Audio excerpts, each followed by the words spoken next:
오늘 우리가 읽은 사무엘하 15장에서부터 18장까지의 넉 장은 압살롬의 반역 사건에 대한 기록입니다.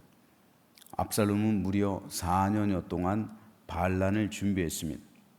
15장은 그에 대한 기록으로 시작하고 있는데 크게 세 문단으로 나눌 수가 있습니다. 1절에서 12절은 압살롬의 반역 준비와 헤브론에서의 봉기를 기록하고요. 13절에서 23절은 다윗 왕의 피신과 가드 사람 이때의 충성스러운 수종에 대해서, 그리고 24절에서 37절은 다윗의 사독 귀환 지시 및 후세와의 약정을 기록하고 있습니다. 오늘 이 가운데에서 24절에서 26절 말씀에 대해서 잠시 살펴보겠습니다. 보라, 사독과 그와 함께한 모든 레위 사람도 하나님의 언약궤를 메어다가 하나님의 궤를 내려놓고 아비아달도 올라와서 모든 백성이 성에서 나오기를 기다리도다. 왕이 사독에게 이르되, 보라, 하나님의 궤를 성으로 도로 메어가라. 만일 내가 여호와 앞에서 은혜를 입으면 도로 나를 인도하사 내게 그 궤와 그 계신 데를 보이시리라. 그러나 그가 이와 같이 말씀하시기를 내가 너를 기뻐하지 아니한다 하시면 종이 여기 있사오니 선히 여기시는 대로 내게 행하시옵소서 하리라. 사무엘하 14장에서 다윗은 압살롬을 예루살렘으로 불렀죠. 어저께 우리가 읽은 14장에서요. 그리고 만 2년 후에 용서 없이 화해를 했습니다. 그래서 이것이 용서 없는 화해가 잘못된 것이라고 말씀드렸죠. 반성 없는 화해, 용서 없는 화해로 인해서 결국은 압살롬이 반역까지 꾀했음을 살펴보았습니다. 용서 없는 화해, 그것으로 인해서 압살롬은 다윗에게 어떤 징계를 받지 않았어요. 물론 징계는 만 2년 동안 보지 않은 것, 그거밖에 없어요. 하지만 그것은 참된 징계라고 할 수가 없죠. 짧게는 4년, 길게는 6년 압살롬은 다윗과 백성들 사이를 이간질합니다. 그리고 백성들의 마음을 훔쳐요. 게다가 그는 다윗에 이어 왕위에 오를 가능성이 가장 높은 왕입니다. 어찌됐든 그 순간에는 그가 장남이에요. 반역에 대한 준비를 이제 철저하게 하고 끝마친 압살롬은 아버지 다윗에게로 갑니다. 그리고 헤브론에 가서 내가 하나님께 서원한 곳을 갚게 해달라고 요청합니다. 이에 다윗은 그것을 허락해요. 뭐라고 요청했냐면은 내가 평안히 이곳으로 오면은 하나님께서 여호와께서 나의 하나님이 되실 겁니다. 신앙적인 것으로 다윗에게 요청을 하니까 다윗이 얼마나 기쁘겠어요. 여호와가 너의 하나님이 되신다고? 이제 결단했구나. 기쁘게 받아들인 거죠. 그러니까 악인들은요, 하나님도 이용해요. 이렇게 하나님을 이용해서, 신앙을 이용해서 헤브론으로, 그렇지 않고 헤브론으로 가면 이상스럽게 여길 거 아니에요. 그런데 왜 헤브론일까요? 왜 헤브론을 거점 도시로 선택했을까요? 그 이유는 헤브론은 압살롬이 태어난 도시입니다. 그리고 헤브론에서 다윗이 왕이 됐잖아요. 그래서 7년 6개월을 다스렸잖아요. 하지만 통일 이스라엘의 왕이 된 이후로 다윗은 수도를 예루살렘으로 옮기잖아요. 헤브론 사람들은 소외감을 당할 수밖에 없었죠. 아니, 우리가 왕으로 삼았는데 이제 통일 이스라엘의 왕이 됐다고 예루살렘으로 수도를 옮기네. 불만이 내재돼 있었던 거예요. 게다가 헤브론은 예루살렘에서 약 30km 정도밖에 떨어져 있지 않았습니다. 하룻길이면 예루살렘에 가서 속전속결로 전쟁을 끝낼 수도 있었던 그러한 위치였어요. 따라서 다윗이 압살롬이 헤브론에서 왕이 되었다는 소식을 듣자마자 예루살렘을 떠난 것은 압살롬의 군대가 언제 들이닥칠지 모르기 때문이었습니다. 그런데 여기서 뭔가 이상한 점을 한 가지 발견할 수가 있어요. 왜냐하면 예루살렘 성은요, 철옹성이에요. 철옹성. 웬만한 군대가 와도 쉽게 함락할 수 없는 성이에요. 아수르 18만 5천이 와도요, 아수르의 18만 5천 군대가 와도 예루살렘을 함부로 쉽게 정복하지 못. 철옹성이에요. 게다가 압살롬에게 있는 군대보다 다윗 곁에 있는 군대가 훨씬 더 많아요. 또 훨씬 더 강해요. 다윗 곁에는 군사령관 요압, 그리고 충성스러운 가드 사람 이떼, 그들을 비롯해서 대부분의 군사들이 다 다윗 밑에 있어요. 그런데 왜 다윗은 철옹선인 예루살렘을 버리고 광야로 도망갔을까요? 안전함으로만 따진다면 예루살렘이 훨씬 안전해요. 싸운다고 해도 예루살렘에서 싸우는 게 훨씬 유리합니다. 그런데 왜 다윗은 예루살렘을 떠나 광야로 도망갔을까요? 두 가지 중요한 이유가 있어요. 첫째는 어떻게 해서든 아들과 싸우지 않으려 했기 때문에 그래요. 아들하고 싸워서 좋을 게 뭐가 있어요? 아들은 아버지를 죽일 수 있어요. 근데 아버지는 아들을 죽이지 않아요. 죽이지 못해요. 이게 아버지의 마음이에요. 아들의 마음하고는 달라요. 어떻게 해서든 아들하고 될 수 있으면 싸우지 않으려 했던 거예요. 둘째는 이게 더 중요한데, 압살롬의 반역을 다윗을 향한 하나님의 징계로 이해했기 때문입니다. 다윗은 나단 선지자를 통해서 칼이 네 집을 떠나지 않을 것이고 네 눈앞에서 네 아내를 빼앗아 네 이웃들에게 줄 것이다 라는 하나님의 심판 말씀을 늘 마음에 새기고 있었어요. 알고 있었어요. 그래서 이런 압살롬의 반역이 일어났을 때 그 예언이 현실이 되었다라고 판단했던 겁니다. 그래서 왜 다윗이 후궁을 10명 일부러 놨을까요? 후궁을 다 데리고 가지 왜 10명을 놨을까요? 예루살렘을 지키는 사람 10명밖에 없어요. 후궁 10명. 말이 돼요? 예언이 현실이 되라고 그렇게 놓은 거예요. 일부러. 여인들만 10명 놓은 거예요. 일부러. 후궁만. 백주에 동침할 것이다. 예루살렘 아무도 없잖아요. 압살롬 군대밖에 없잖아요. 근데 만약에 후궁들 다 데리고 오면은 그 예언이 자기의 여기 데리고 온 광에서 현실이 되면 어떻게 해요? 안 되잖아요.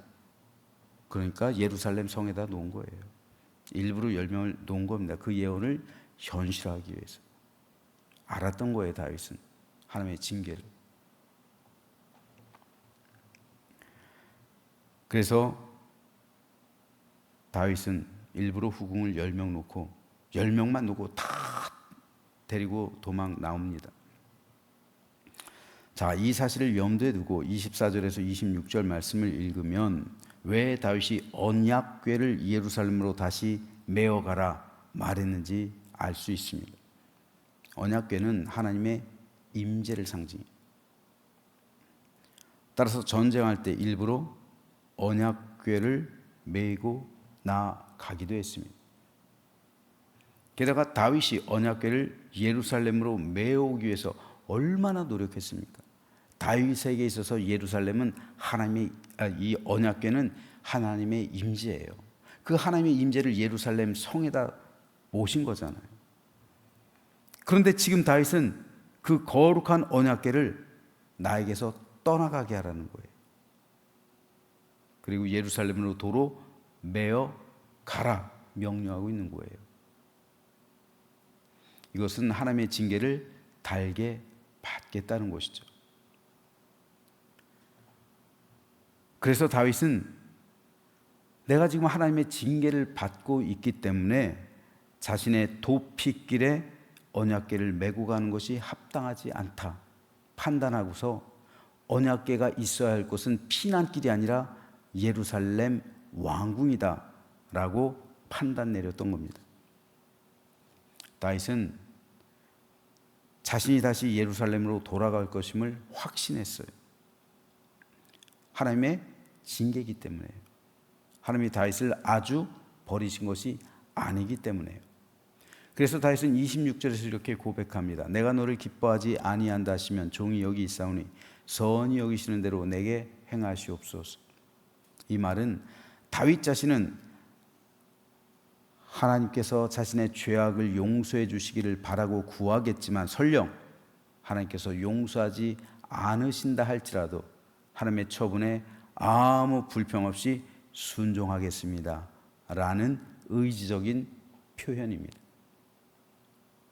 즉 하나님께서 내가 왕이 더 이상 이스라엘의 왕이 되는 것을 원치 않으신다면 자기는 광야로 가서 그곳에서 얼마 남지 않은 생을 마무리하겠다는 거예요. 그래서 다윗은 예루살렘을 떠난 것이고 언약궤 또한 돌려보낸 겁니다. 만일 하나님께서 자신을 용서하신다면 내가 다시 예루살렘으로 돌아갈 것이고 그렇지 않으면 내가 광야에서 죽을 것인데, 그러면 예루살렘은 자신의 아들 압살롬이 왕이 되어서 이스라엘을 다스리게 될 텐데 그러기 위해서는 언약궤가 있어야 되잖아요. 언약궤가 나한테 있으면 안 되잖아요. 그래서 혹시 그것을 염두에 두고 돌려보낸 거예요. 여기에는 하나님을 향한 신실한 믿음 그리고 아들을 향한 아버지의 마음이 함께 들어있는 겁니다. 이때는 다윗의 말년이에요. 실제로 다윗은 더 이상 오래 못 살아요. 실제로 다윗은 이 사건이 있고 나서 7년 후에 죽어요. 그러니까 이 사건은 다윗의 말년에 있었던, 7년 후에 죽으니까 노년에 있었던 일이에요. 그러니까 다윗은 이제 더 이상 왕에 대한 미련이 없어요. 어쩌면 다윗의 마음 한켠에는 차라리 이 기회에 그냥 압살롬이 왕이 돼서 이스라엘을 다스렸으면 어떨까라는 생각 또한 한켠에 있었을 수도 있어요. 그러니까 압살롬이 죽으니까 다윗이 통곡을 하잖아요. 내가 죽었어야 되는데, 내가 왕이 되면 얼마나 된다고. 내가 죽어야지. 네가 죽으면, 앞날이 창창한 네가 죽으면 어떡하냐. 통곡한 거예요.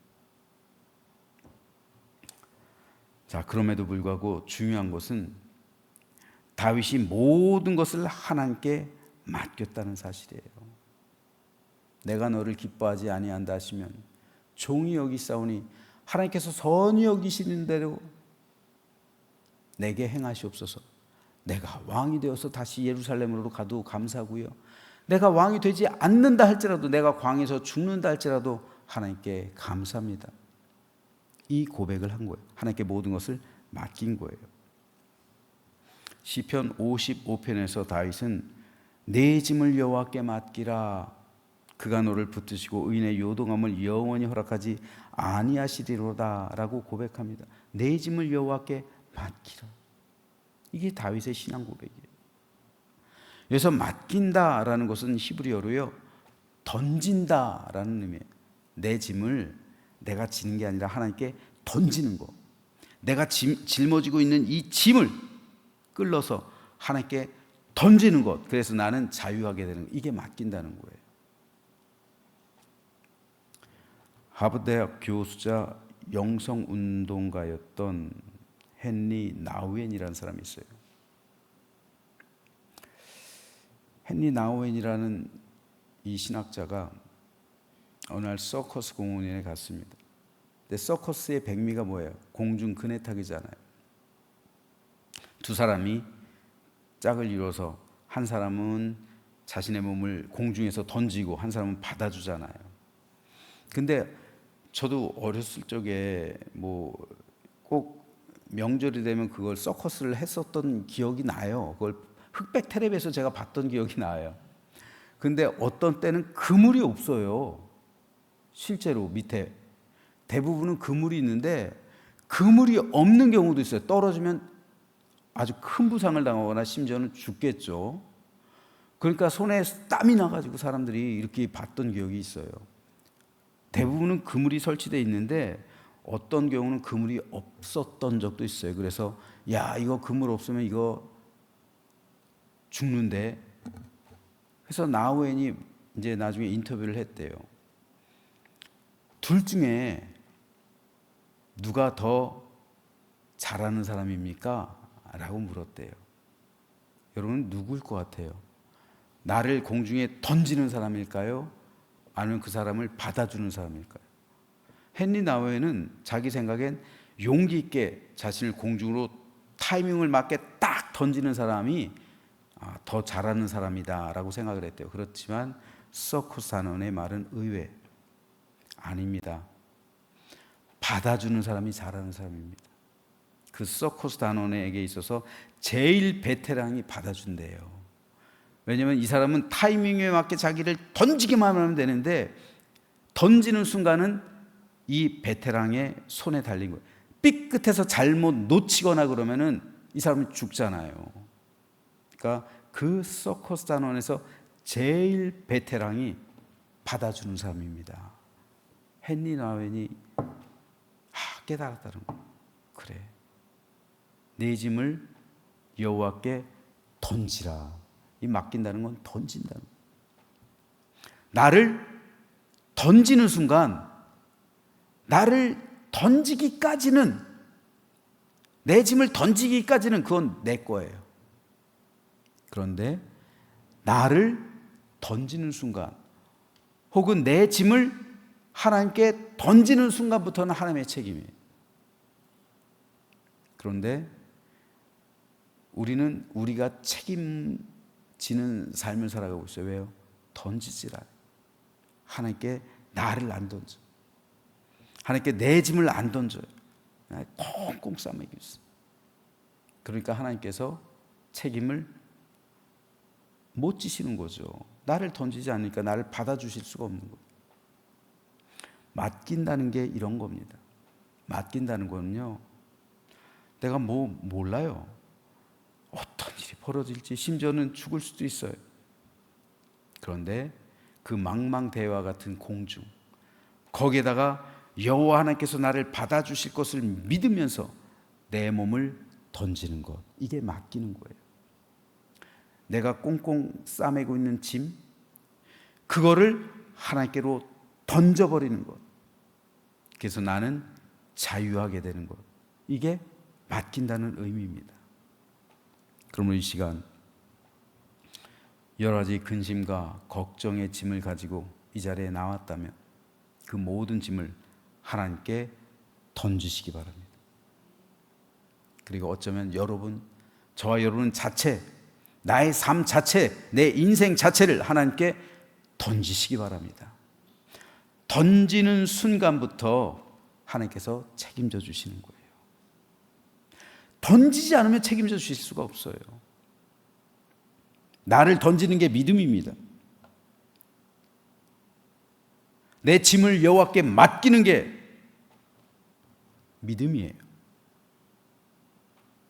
다윗은 믿음으로 하나님의 뜻에 순종했습니다. 그래서 그는 시편 23편의 아름다운 시를 인생 말년에 남긴 거예요.